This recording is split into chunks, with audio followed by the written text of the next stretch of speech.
का स्वागत है। मैं हूं शैली तनेजा। आइए सबसे पहले नजर डालते हैं कुछ अहम खबरों पर।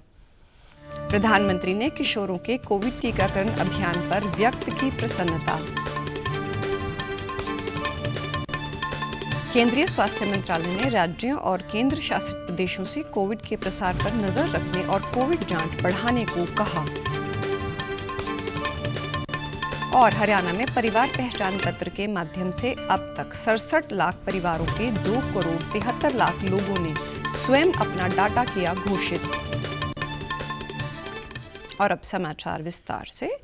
केंद्रीय स्वास्थ्य मंत्रालय ने बताया है कि देश में अब तक 158 करोड़ 88 लाख से अधिक टीके लगाए जा चुके हैं। कल 76 लाख 35 हजार से अधिक टीके लगाए गए।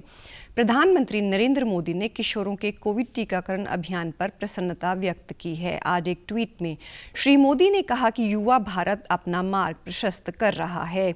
उन्होंने कहा कि टीकाकरण और कोविड मानकों का पालन आवश्यक है।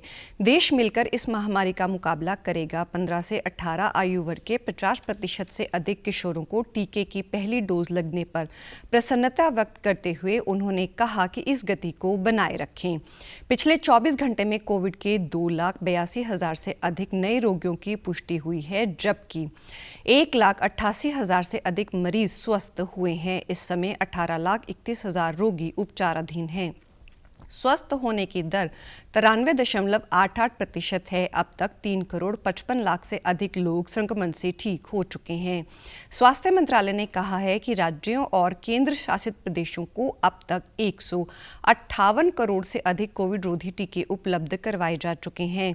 मंत्रालय ने कहा है कि 12 करोड़ 84 लाख से अधिक टीके राज्यों और केंद्र शासित प्रदेशों के पास अब भी शेष हैं। राष्ट्रव्यापी टीकाकरण अभियान के तहत केंद्र, राज्यों और केंद्र शासित प्रदेशों को निःशुल्क कोविड टीके उपलब्ध करा रही है। सरकार ने कहा है कि देश में अब तक कोविड के नए वेरिएंट ओमिक्रॉन के 8,961 रोगी सामने आए हैं। मंत्रालय ने बताया है कि अब तक 70 करोड़ 74 हजार से अधिक कोविड टेस्ट किए जा चुके हैं।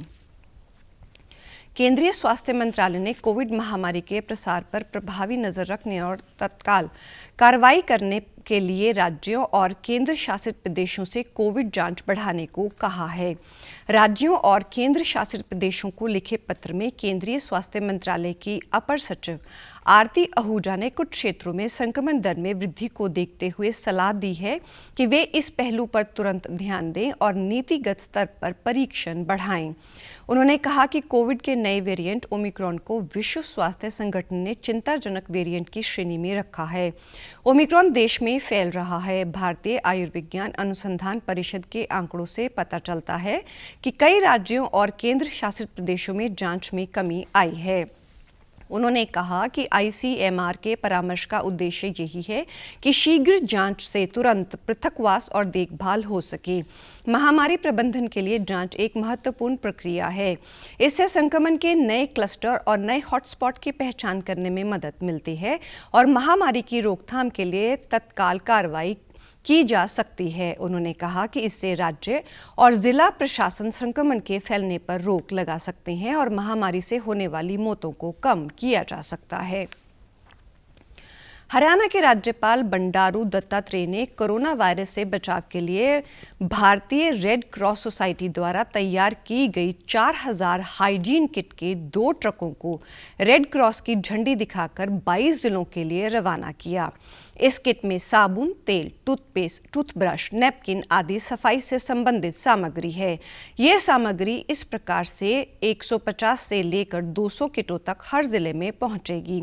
राज्यपाल ने कहा कि कोरोना से बचाव के लिए मास्क का प्रयोग, सोशल डिस्टेंसिंग व सफाई रखना बेहद महत्वपूर्ण है। इन तीनों विषयों पर ध्यान देकर कोरोना से बचा जा सकता है। उन्होंने कहा कि ये सभी किटें सभी जिलों में गरीब से गरीब व्यक्ति तक पहुंचाई जानी सुनिश्चित की जाएंगी ताकि वे लोग कोरोना बचाव के बारे में जागरूक हो सकें।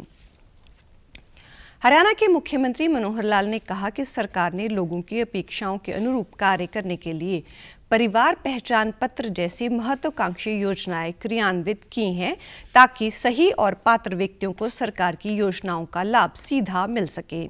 मुख्यमंत्री आज चंडीगढ़ में समर्पण पोर्टल के तहत जुड़े वॉलंटियर से सीधा संवाद कर रहे थे। हरियाणा के मुख्यमंत्री ने कहा कि समर्पण पोर्टल पर अब तक प्रदेश के 1485 लोगों ने स्व इच्छा से कार्य करने के लिए पंजीकरण किया है। पोर्टल में 1312 पुरुष एवं 173 महिलाएं स्व इच्छा से कार्य करने के लिए आगे आई हैं। इनमें सबसे अधिक युवा हैं। मुख्यमंत्री ने कहा कि परिवार पहचान पत्र के माध्यम से अब तक प्रदेश के लगभग 67 लाख परिवारों के 2,73,00,000 लोगों ने स्वयं अपना डाटा घोषित किया है। परिवार पहचान पत्र में जिन परिवारों की आर्थिक व सामाजिक स्थिति की जानकारी मिली है उसका सत्यापन करने के लिए वॉलंटियर्स को लगाया जा रहा है। भविष्य में सरकार की योजनाओं का लाभ परिवार पहचान पत्र के माध्यम से ही मिलेगा। मुख्यमंत्री ने कहा कि वॉलंटियर्स की जिला स्तर पर लोकल लेवल कमेटियों में ड्यूटी लगाई जाएगी जो उनका कार्य क्षेत्र के आसपास ही होंगी। लोकल लेवल कमेटियों में एक सरकारी कर्मचारी, डाटा एंट्री ऑपरेटर, कॉलेज के विद्यार्थी, सोशल वर्कर तथा वॉलंटियर्स शामिल होंगे। पहले चरण में आय सत्यापन, दूसरे चरण में जन्मतिथि तथा तीसरे चरण में व्यवसाय, शिक्षा, जाति आदि का सत्यापन किया जाएगा। सत्यापन के बाद परिवार पहचान पत्र एक दस्तावेज के रूप में कार्य करेगा। अंत्योदय भाव से कार्य करके समाज के हर व्यक्ति का जीवन स्तर ऊंचा उठाना है। इसके लिए खंड स्तर पर अंत्योदय मेले भी लगाए गए हैं। इन मेलों में 90,000 परिवारों से सीधी बातचीत कर उन्हें किसी न किसी व्यवसाय से जोड़ने का कार्य किया गया है। इस प्रकार सरकार हर परिवार की चिंता कर रही है ताकि उन्हें आर्थिक रूप से सशक्त बनाया जा सके।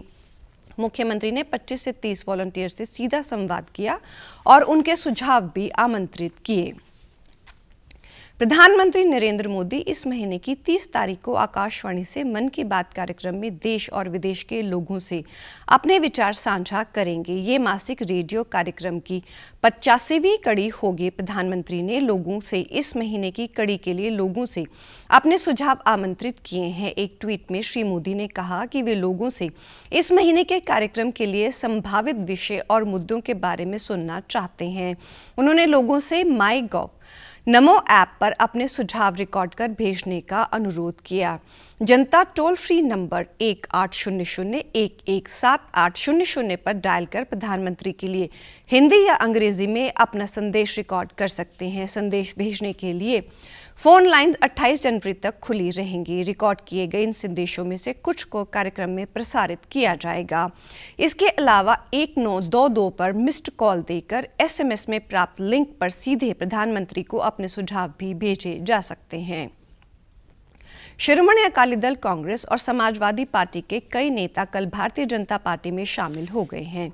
इनमें पूर्व सेना प्रमुख जनरल JJ सिंह भी शामिल हैं। केंद्रीय जल शक्ति मंत्री और भारतीय जनता पार्टी के पंजाब के लिए चुनाव प्रभारी गजेंद्र सिंह शेखावत ने पार्टी में शामिल होने वाले नेताओं का स्वागत किया। इस अवसर पर पत्रकारों से बातचीत करते हुए गजेंद्र सिंह ने कहा कि आम आदमी पार्टी ने पंजाब के मुख्यमंत्री के तौर पर जिस व्यक्ति की घोषणा की है वे हर किसी की सोच से दूर दिखाई पड़ता है। पंजाब को नशा मुक्त करने के लिए ऐसे व्यक्ति की जरूरत है जो खुद नशों से दूर हो। एक ऐसे व्यक्ति जिसका नशा किए हुए के वीडियो पार्लियामेंट से लेकर के समाज में सड़क पर आप सब ने दिखाए हैं, वो पंजाब के मुख्यमंत्री का चेहरा होंगे। क्या आदर्श हम पंजाब के युवाओं के सामने देना चाहते हैं, ये प्रश्न मैं आपके माध्यम से अरविंद केजरीवाल साहब से करना चाहता हूं।